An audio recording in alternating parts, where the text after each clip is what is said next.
Hi everybody, my name is Daniel Krueger, and in this tutorial video I'll be discussing the importance of considering metacognitive load in visual presentations.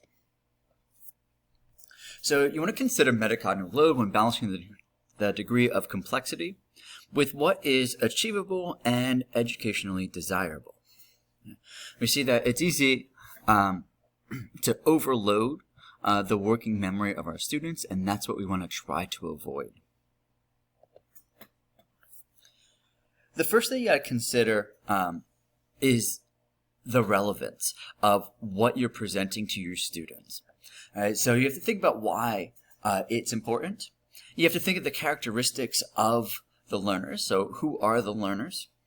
All right, and what's the best way to deliver the information? In the center of those questions, you will have the relevance. For that topic, you want to make it clear as to why the student should care about that subject, that slide, that picture, whatever you're trying to present to them. So one of the things to consider is typography, which is the way that text is arranged and presented.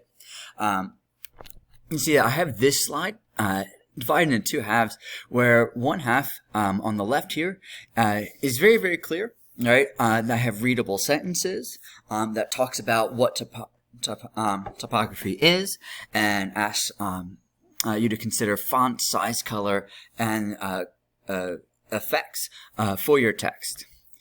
On the right side, I have essentially the same information presented, but I needlessly changed the color of certain words. I have several different fonts here. Right? I have an overly busy graphic, all right, that has the word typography, but it has a bunch of other stuff as well. Colors, font sizes, text effects, all change, kind of needlessly, and it makes for this side of the slide to seem much busier and much more confusing than this side. So when looking at this, their students are in real serious risk of being overloaded and harms the retention rate for the memory.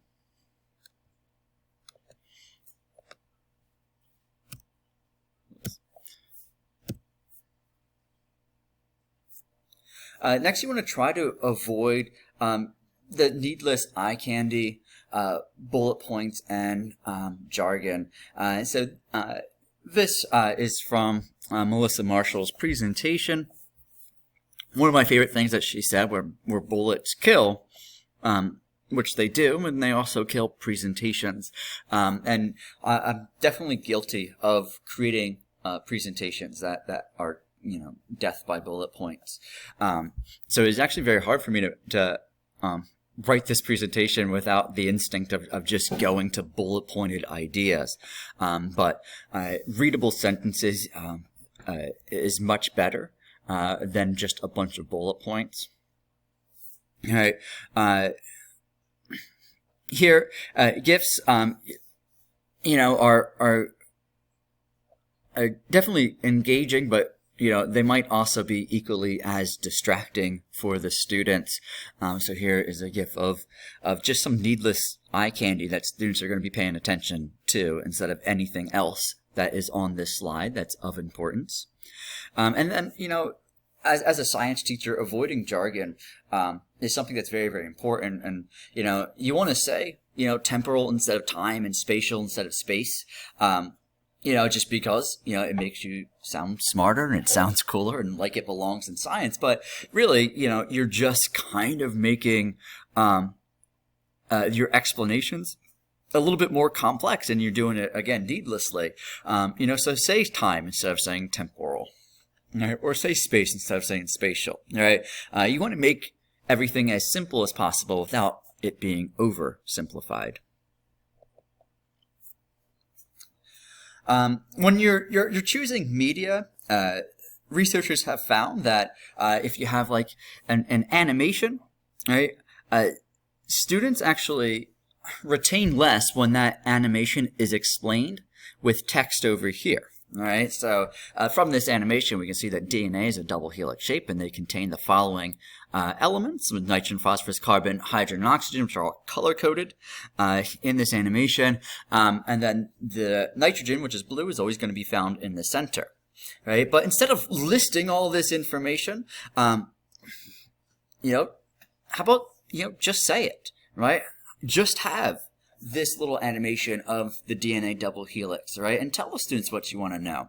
Because if I presented this to my biology students, they'd be too busy writing down all of these terms, right? And they're not going to pay attention to what I'm showing them, this double helix shape for the DNA.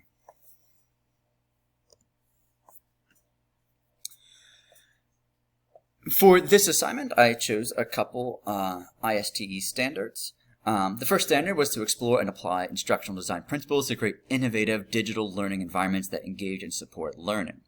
I chose this standard because by considering metacognitive load when creating presentations, I'm applying an instructional design principle that supports learning. The second principle I chose was to model for colleagues the identification, exploration, evaluation, curation, and adoption of new digital resources and tools for learning. I chose this standard because by creating the tutorial video, I'd be modeling for colleagues a digital resource and tool for learning. And here are the references I used to create this presentation. Thank you.